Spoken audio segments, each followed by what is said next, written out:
the art of persistence. Speakers Grayson and Ryan explain how persistence is different than what most think. They show why we need to learn to persist and do it to be as efficient as possible.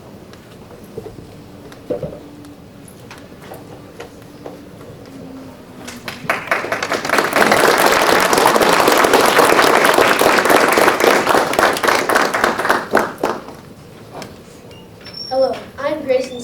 And I'm Ryan Brown, and we are 7th grade challenge students from Orchard Mesa Middle School. And as students, we have to have the ability to persist. Seems easy enough, right? Just do something over and over until you get it. But persistence is more than just doing something repetitively. What is persistence? After thinking about it, we realize a lot of people have the wrong definition of persistence. And when they persist, they often aren't being efficient.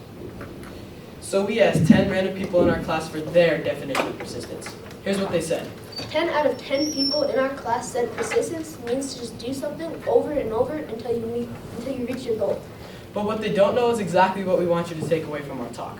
Persistence is actually the ability to change your mindset to overcome a challenge.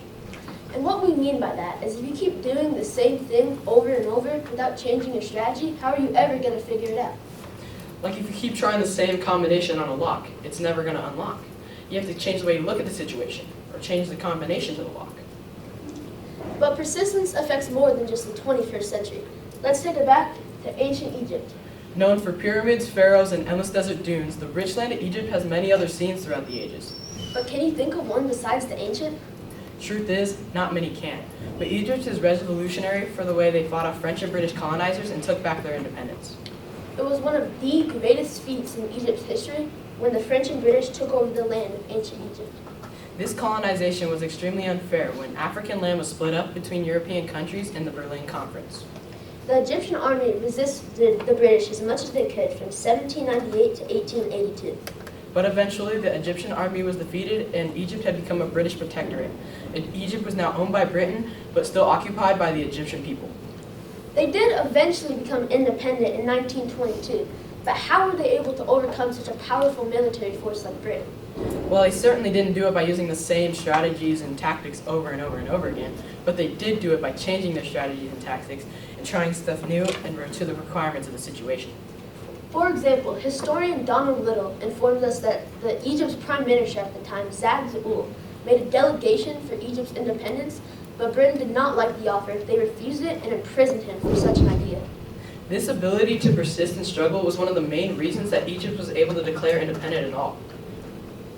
Persistence can solve a problem as big as an entire country, but the effects from colonization, they might not ever be reversed.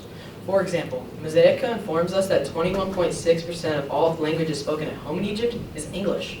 Why do you think there's so much English across the globe? Well, colonization, of course. This also means that Egyptians can't communicate with about 1/5 of their people. But persistence helps.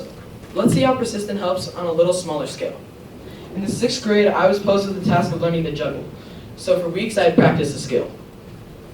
He started with just one hand, getting a single ball to go up and down. Then he complicated it a bit with another ball. Once mastering the juggle, he decided he was ready for the 3rd ball.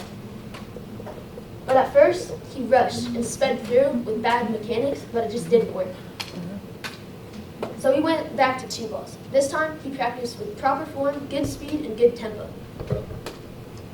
And he decided he was ready for the 3rd ball again. And finally, he got the 3rd ball ready. So even something that can be seen as a skill or a talent just takes a little persistence to try differently to master. Persistence has changed the shape of countries and helped others learn something new. But what if it could do something different? Could you make your entire career out of just effort and persistence? Abdel Nader was born in Alexandria, Egypt in 1993, and Abdel had grown a love for the game of basketball from a young age.